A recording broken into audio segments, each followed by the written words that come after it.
Salut à tous, dans cette vidéo, nous allons parler des objectifs.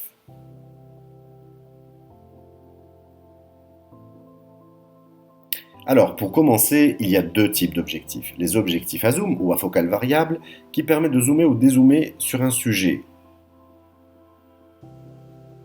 Et les objectifs à focale fixe.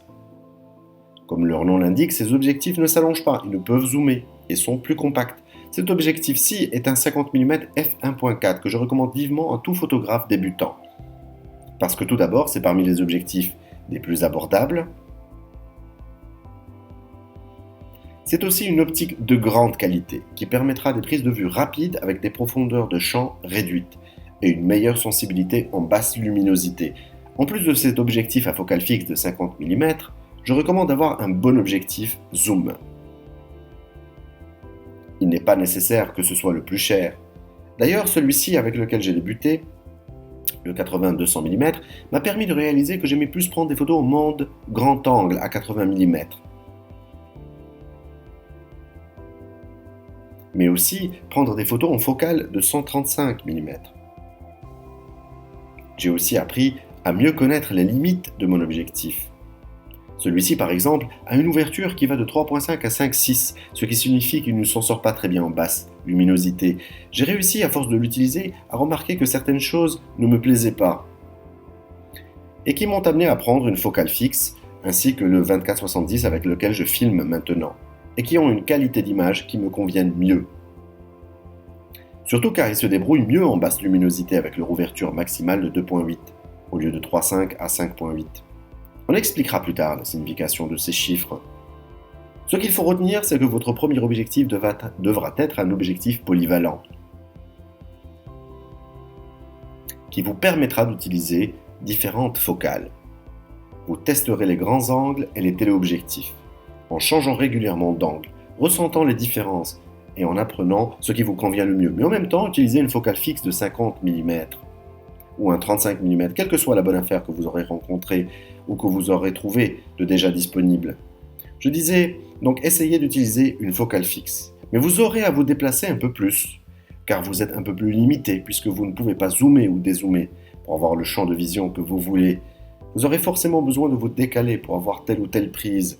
Et je pense que c'est la manière la plus efficace pour apprendre la photo et tester vos compétences. Voilà, c'était mon introduction sur les objectifs. Si vous avez des questions sur des modèles spécifiques, vous trouverez une pléthore d'informations sur le web avec des critiques d'experts ou d'amateurs. Fouinez un peu dedans et n'hésitez pas à me contacter. Je n'ai pas manipulé tous les objectifs, mais j'en ai testé beaucoup. Donc je peux éventuellement vous conseiller le meilleur objectif. Salut à tous, cette brève vidéo sera consacrée aux chargeurs et aux batteries.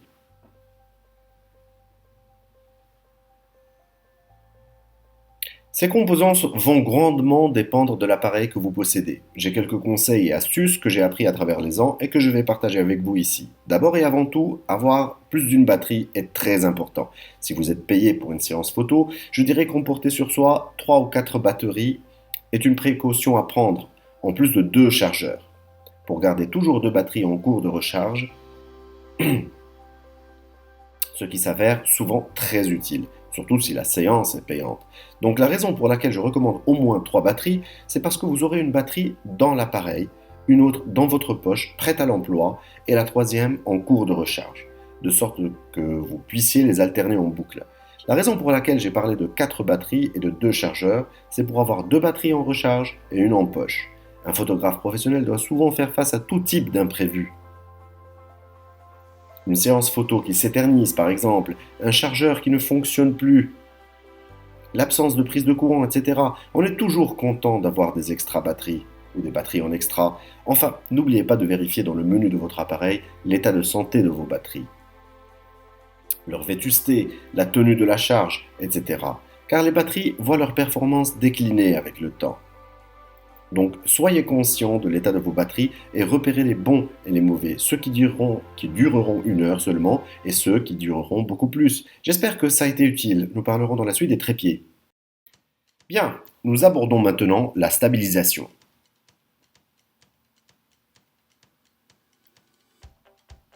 Alors, que peut-on dire sur la stabilisation ? La plus importante question à se poser, c'est pourquoi j'aurais besoin de stabiliser mon appareil et dans quelles circonstances ? La plupart du temps, j'utilise un trépied pour des effets de time-lapse. Pour de longues expositions ou des photos de ciel étoilé, ce sont des situations où je sais que l'appareil a besoin d'être immobile et stable, en réalisant la même prise à répétition. Une autre situation courante, ce sont les photos de produits ou pack-shots. J'utilise alors un fond et un éclairage spécifique et je n'aurai pas à me déplacer beaucoup.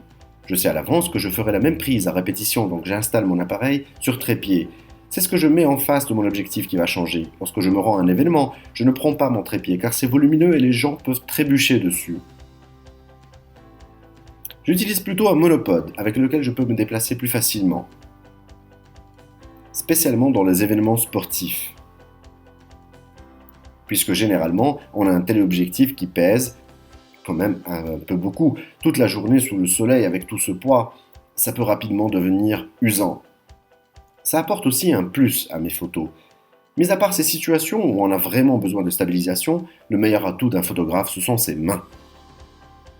L'appareil est conçu pour être porté par les mains. On peut alors changer de perspective ou se déplacer plus rapidement. Donc la stabilisation n'est nécessaire que dans certains cas précis. Vous vous rendrez compte assez rapidement si vous avez un réel besoin pour un monopode ou un trépied. Et dans ce cas, vous définirez un budget d'achat pour cet accessoire. Pour moi, à titre personnel, au niveau de la photographie, je préfère me contenter de mes mains car ça m'apporte une certaine liberté de mouvement. Et je n'ai recours à un trépied que lorsque je cherche des effets de time-lapse ou quand je sais que mon appareil est à l'abri des passants. De plus, on a vu ici que quelques solutions de stabilisation. Il vous reste à mener vos propres recherches sur Internet pour trouver la solution qui vous conviendra le mieux. Salut, cette vidéo sera consacrée à l'éclairage.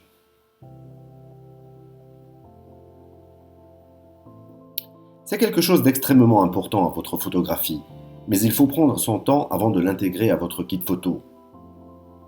Personnellement, je préfère utiliser la lumière naturelle ambiante. J'ai mes fenêtres qui sont ouvertes et la porte aussi, et ça m'éclaire plutôt bien.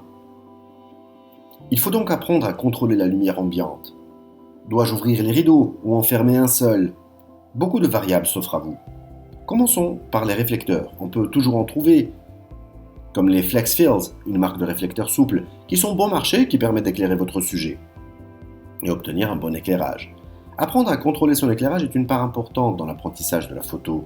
L'étape supérieure est celle des flashs télécommandés, souvent utilisés pour un éclairage de studio avec des sources d'éclairage permanents pour éclairer son sujet. On peut s'amuser à jouer avec l'éclairage dans sa propre maison, avec toutes les sources d'éclairage qu'on y trouve. Puis, quand vos besoins de contrôle de l'éclairage s'agrandissent, l'utilisation des flashs et d'autres types de sources se fera ressentir. Il y a beaucoup de choix et tout dépendra de votre matériel existant et de votre budget.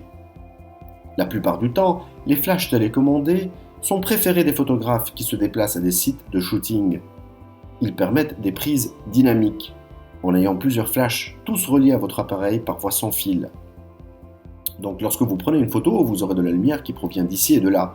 Vous pouvez même contrôler la quantité de lumière émise.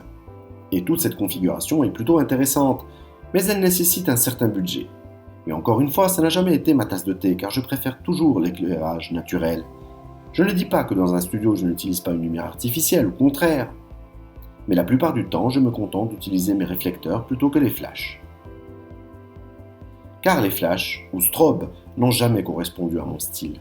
Mais si c'est votre cas, alors je vous recommande vivement de commencer par louer un flash. Louez ou empruntez un flash et faites le tour de ce que vous pouvez faire avec.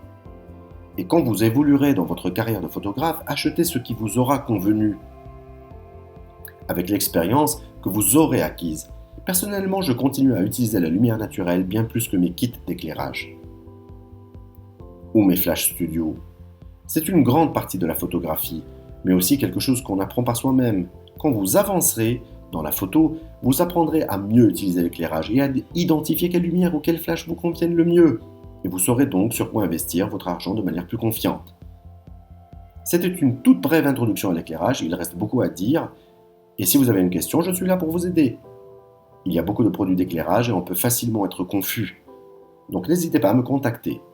Je vous donne rendez-vous à la vidéo suivante. Salut tout le monde! Dans cette vidéo, je souhaite vous parler des sacs photo ou comment voyager avec votre matériel photo tout en le protégeant.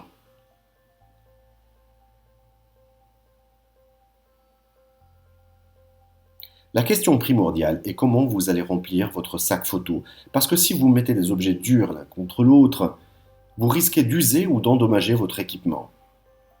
Donc assurez-vous, quel que soit le sac ou la valise ou l'étui, que la disposition de votre kit photo est bien étudiée de sorte à ce que les objectifs soient immobiles, qu'aucun objet ne viendra les heurter, car ça risque d'endommager, voire même de casser une lentille ou votre appareil. Et c'est catastrophique, surtout si vous assurez une prestation payante. Donc respectez votre matériel et il vous durera toute une vie. Ceci dit, il y a certains sacs photo que j'apprécie particulièrement et que j'utilise régulièrement. Cette valise Pélican, par exemple, m'a suivi à travers le monde. Il m'a rendu bien des services. Une fois rempli correctement, votre matériel est protégé des mauvaises météos, que ce soit aux tropiques, en bateau, en montagne. C'est vraiment une valise photo géniale. Elle s'insère sans problème dans les cabines d'avion. Ce n'est pas très grand, on peut y mettre un PC portable dans la partie supérieure. Elle a des roues pour la tirer.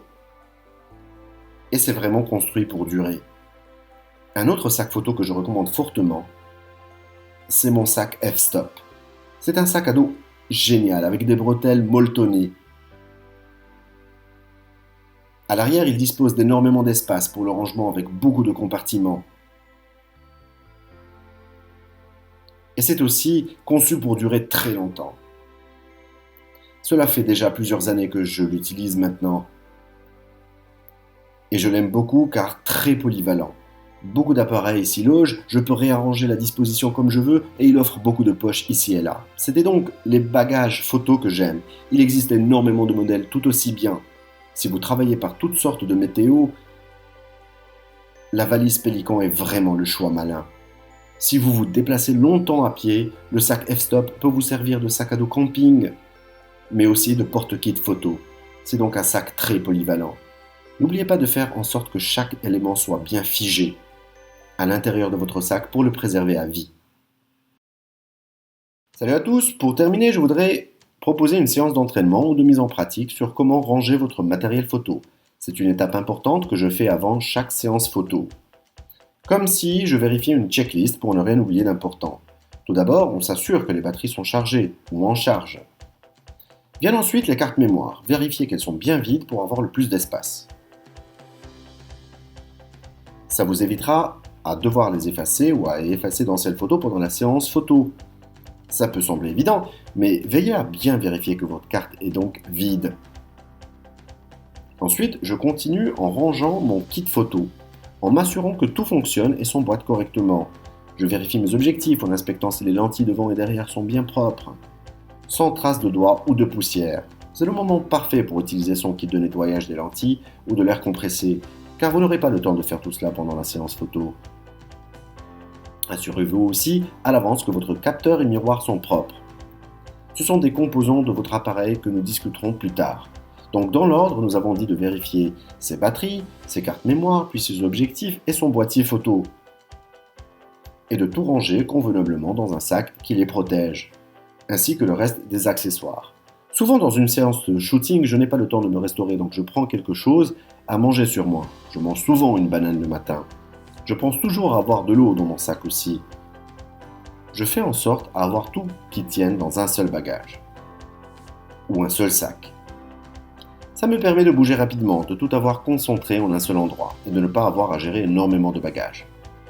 Il m'arrive rarement de prendre deux sacs, mais le plus souvent, je n'en prends qu'un seul. Apprenez donc à ranger efficacement et sûrement votre matériel.